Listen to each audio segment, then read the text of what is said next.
Afin de réaliser les princesses ou les escargots aux pépites de chocolat, au préalable, préparez une pâte à croissant en lui donnant un tour double et un tour simple, puis réservez au frais.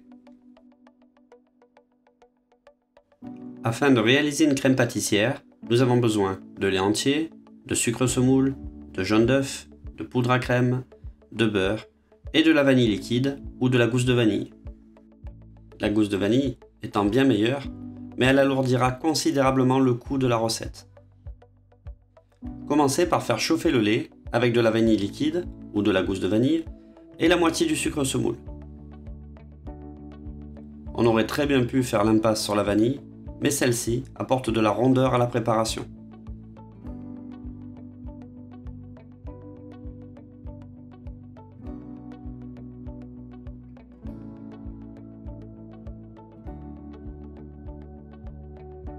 Pendant que le lait chauffe, mélangez les jaunes d'œufs avec le sucre semoule. Veillez à mélanger les éléments immédiatement, sous peine de voir les jaunes d'œufs former de petits grains. On dit alors que le sucre a cuit les jaunes. Plus précisément, le sucre, en contact avec les phospholipides contenus dans les jaunes d'œufs, provoque une réaction qui génère de la chaleur et suffit pour provoquer une petite coagulation.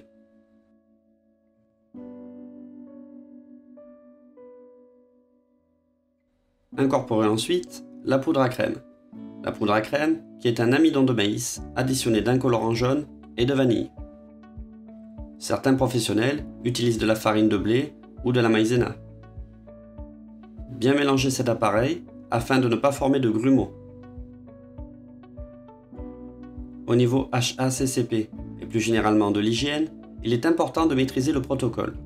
Pour éviter tout risque bactériologique, on peut privilégier l'utilisation de jaunes d'œufs pasteurisés, qu'on appelle ovoproduits, à l'instar d'œufs coquilles qui peuvent présenter un risque de contamination si la manipulation des œufs n'est pas conforme.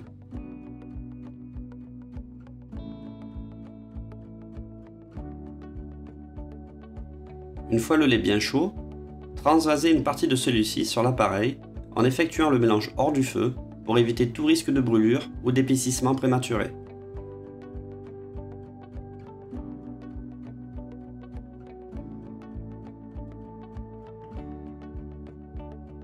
Délayez le mélange et reversez le tout dans la russe.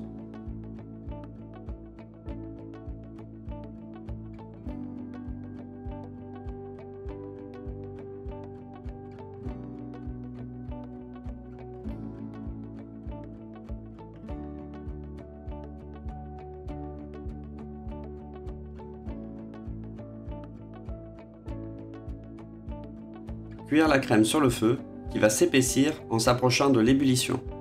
En effet, ce n'est que vers l'ébullition que l'amidon contenu dans la poudre à crème commence à effectuer son travail et apporte la consistance si caractéristique de la crème. La crème pâtissière fait partie des crèmes de base en pâtisserie et cela reste une des crèmes les plus utilisées et les plus fragiles bactériologiquement.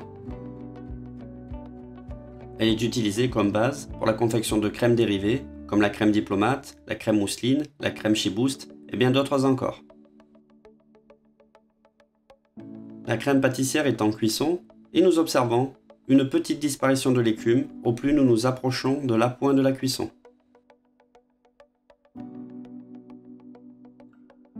Dès que la crème commence à s'épaissir, il est très important de mélanger énergiquement en allant chercher la crème jusque dans les bords de la russe.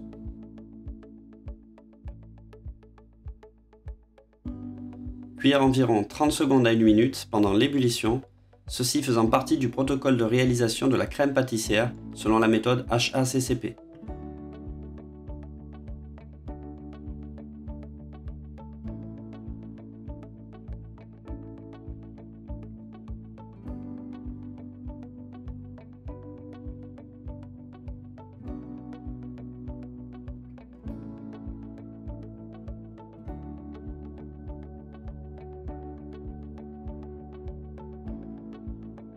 Intégrez le beurre une fois la cuisson de la crème réalisée.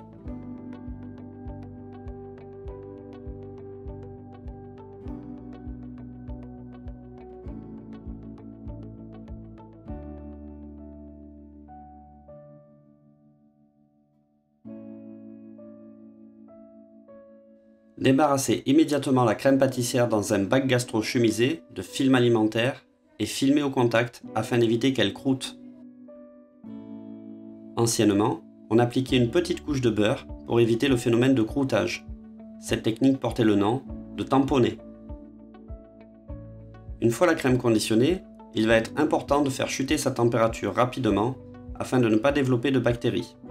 Nous allons donc l'entreposer en cellule de refroidissement afin de faire chuter rapidement cette température. L'utilisation d'eau glacée ou d'un pasteurisateur sont également des solutions permettant de la faire refroidir rapidement. Le refroidissement est réellement une étape cruciale qu'il convient de maîtriser pour assurer une crème pâtissière parfaitement conforme.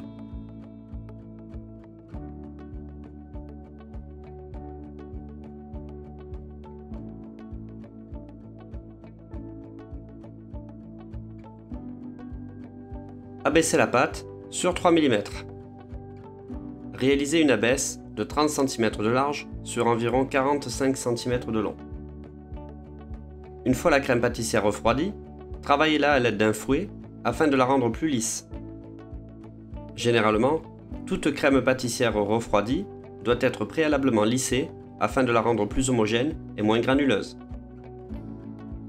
Dorez la base de l'abaisse afin d'assurer une bonne adhésion. Répartir la crème pâtissière à l'aide d'une spatule sur la totalité de l'abaisse, excepté sur la partie contenant de la dorure. Parsemez la crème pâtissière de pépites de chocolat, qu'on appelle les drops.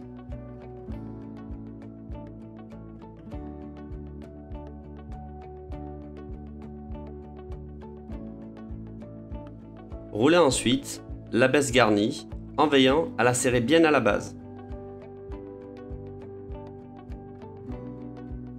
Le fait de travailler sur un papier cuisson n'est pas obligatoire, mais cela évite les déformations de la pâte lors de sa manipulation. La pâte étant élastique, celle-ci pourrait se déformer, s'allonger ou même se rétrécir. Une fois roulée, entreposez en cellule de refroidissement ou en surgélation afin de faciliter l'étape du détaillage. Parez les bords si besoin et détaillez des tronçons de 2,5 cm d'épaisseur.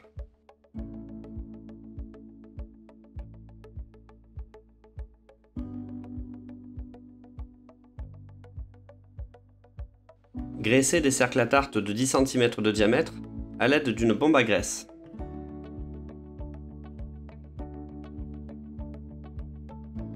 Disposez chaque pièce bien au centre, ce qui permettra d'avoir des produits parfaitement gabarisés. Une fois les pièces façonnées et positionnées sur plaque, elles vont partir en chambre de pousse afin de fermenter. Cette deuxième étape de fermentation se nomme l'après. L'après va permettre d'augmenter considérablement le volume des pièces. C'est lors de l'après qu'une pièce de viennoiserie va acquérir toutes ces particularités qui vont lui conférer cette texture et cet alvéolage si caractéristiques. L'après mené à son terme, on observe un bon gonflement des pièces. Dorez délicatement à l'aide d'une dorure enrichie en jaune d'œuf et en crème, ce qui va apporter une brillance et nous permettre de dorer qu'une seule fois.